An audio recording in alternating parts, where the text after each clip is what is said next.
नमो बुद्धाय जय भीम. उद्धरली कोटिकुळे भीमा तुझ्या जन्मामुळे, जखडबंद पायातील पाय बंद, तटा तटा तुटले तू ठोकले दंड, केले गुलाम मोकळे. 14 एप्रिल 1891ला महू गावामध्ये डॉक्टर बाबासाहेब आंबेडकर यांचा जन्म रामजी सुभेदार आणि माता भीमाई यांच्या पोटी झाला.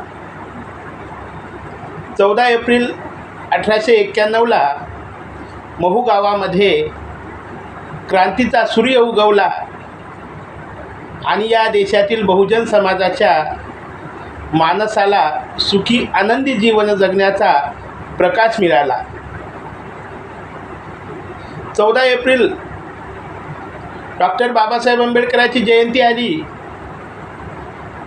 हीच आमची दसरा आणि हीच आमची दिवाळी अशी बहुजन समाजातील हीच आमचा दसरा हीच आमची दिवाळी आहे. वामनदादा म्हणतात, वदती साऱ्या लेकी बाळी सन जयंती हीच दिवाळी, लेकी बाळीनं केली दाटी भीम जयंतीसाठी. 14 एप्रिल आली जशी जशी जवळ येते, 14 एप्रिलपासून 30 एप्रिलपर्यंत प्रत्येक खेड्यामध्ये प्रत्येक पाड्यामध्ये बाबासाहेब आंबेडकरांची जयंती साजरी केली जाते. बाहेरगावी कामाला गेलेले समाज बांधवाची ओढ आपल्या गावाकडे हा जयंतीचा उत्सव साजरा करण्यासाठी गावाकडे जाऊन तो उत्सव जयंतीचा उत्सव आनंदाने साजरा करण्यासाठी गावी जातात. लेकी बाळी ह्या सर्व एकत्र बनतात आणि सर्व एकत्र जमून मोठ्या आनंदाच्या उत्साहामध्ये ही जयंती साजरी केली जाते. कारण तू इतकं दिलं आम्हाला हे कधी सरावं, तुला देव म्हणावं की भीमराव म्हणावं. कारण माणसाला शरीराने माणसं होतो परंतु माणसासारखे जगण्याचा अधिकार नव्हता. गुलामगिरीच्या कालखंडामध्ये कुत्र्या मांजरालाही रस्त्याने चालण्याचा अधिकार होता परंतु माणूस असून तो अधिकार माणसाला नव्हता. ही जातीयता, ही वर्णव्यवस्था मातीमध्ये गाडण्यासाठी बाबासाहेबांनी या देशामध्ये सामाजिक क्रांतीचा लढा उभा केला. परंतु हा लढा कोण्या जातीच्या, कोण्या व्यक्तीच्या, कोण्या धर्माच्या विरोधात नव्हता, तर हा लढा विचाराच्या विरोधामध्ये होता. बाबासाहेबाकडे बुद्ध, कबीर, फुले यांच्या विचाराचा आदर्श होता. बुद्धाने प्रज्ञेचं महत्त्व सांगितलं, कबीरानेही ज्ञानाचं महत्त्व सांगितलं आणि महात्मा फुले म्हणतात, विद्येनं मती गेली, मतीनं नीती गेली, नीतीनं वित्त खचलं, एवढं अनर्थ एका अविद्येने केलं. ज्ञानाचं महत्त्व सांगितलं कारण प्रथमतः ज्ञान हे प्रत्येकाने घेतलं तरच जीवन जगत असताना प्रत्येक माणसाला स्वाभिमानाने ते जीवन जगता येईल. अज्ञान हे आपल्या अधोगतीचं कारण आहे. म्हणून ज्ञानवंत बना आणि ते ज्ञान मिळवण्यासाठी बाबासाहेब आंबेडकरांनी खूप यातना, खूप कष्ट, खूप त्रास सहन केला. जातीयतेच्या कालखंडामध्ये वर्गाच्या बाहेर उभं राहून अभ्यास शिक्षण घ्यावं लागलं. देशी परदेशामध्ये जाऊन एका पावावर दिवस काढले.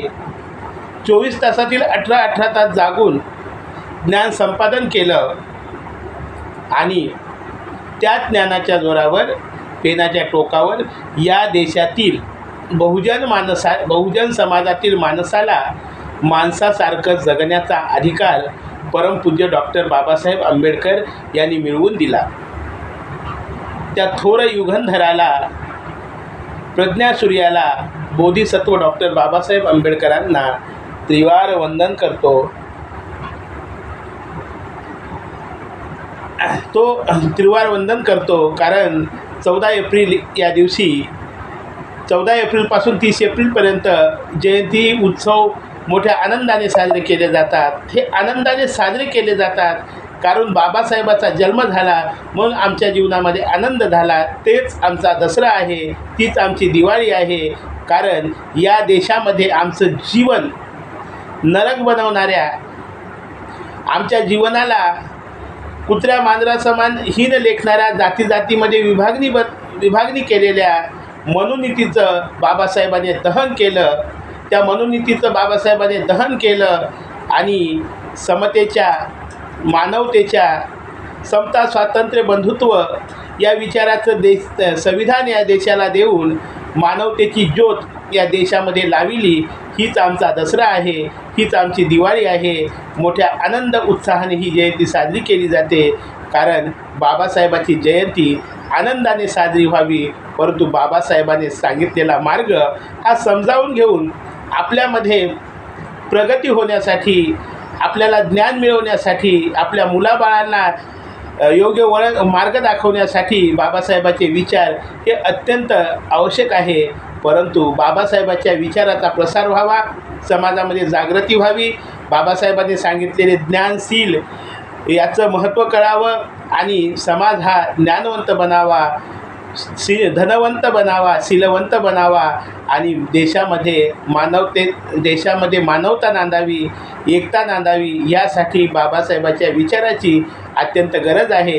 कारण सामाजिक क्रांती करत असताना किती जरी अडचणी आल्या, परंतु बुद्धाचे विचार बाबासाहेबांजवळ होते आणि बुद्ध विचाराने या देशामध्ये बाबासाहेबांनी क्रांती उभी केली आणि रक्ताचा एक न थेंब न सांडव देता इथं परिवर्तन घडवून आणलं. इथली असलेली जातीयता नष्ट करून मानवता निर्माण केली. समता, स्वातंत्र्य या देशामध्ये नांदावं म्हणून भारतीय संविधान या देशाला लिहून दिलं आणि सर्वांना स्वाभिमानाने जीवन जगण्याचा अधिकार बाबासाहेबांनी मिळवून दिला. शिक्षणाचा मार्ग मोकळा केला, नोकरीचा मार्ग मोकळा केला, या देशामध्ये लोकशाही नांदवली. परंतु ज्ञान आलं, धन आलं, प्रतिष्ठा आली, पद आलं, परंतु माणसामध्ये शील आणि सदाचार असावा तरच या देशामध्ये समता, मानवता, एकता, बंधुता नांदेल. म्हणून 14 ऑक्टोबर 1956ला महाकारुणिक तथागत भगवंताचा सत्य, अहिंसा, प्रेम, दया, माया आणि करुणा शिकवणारा धम्माची दीक्षा महास्तवीर गुरु चंद्रमुनीच्या हस्ते प्रथमतः डॉक्टर बाबासाहेब आंबेडकरांनी नागपूर या ठिकाणी दिली आणि आम्हाला तो धम्म दिला. आम्ही धम्माचे उपासक आहोत. आम्ही प्रज्ञावंत व्हावं, शीलवंत व्हावं, धनवंत व्हावं, बुद्धाच्या विचाराचा प्रसार व्हावा, बाबासाहेबाच्या विचाराचा प्रसार व्हावा आणि घराघरामध्ये सदविचाराची, शीलाची, ज्ञानाची ज्योत लागावी आणि समतेची क्रांती या देशामध्ये रुजावी, मानवता या देशामध्ये रुजावी, एकता या देशामध्ये रुजावी आणि माणसातील मानवता रुजून एकता, प्रेम, दया, भाव या देशामध्ये नांदावा एवढीच अपेक्षा व्यक्त करतो आणि सर्वांना एवढीच अपेक्षा व्यक्त करतो आणि माझे मी 2 शब्द संपवितो. जय भीम, जय बुद्ध.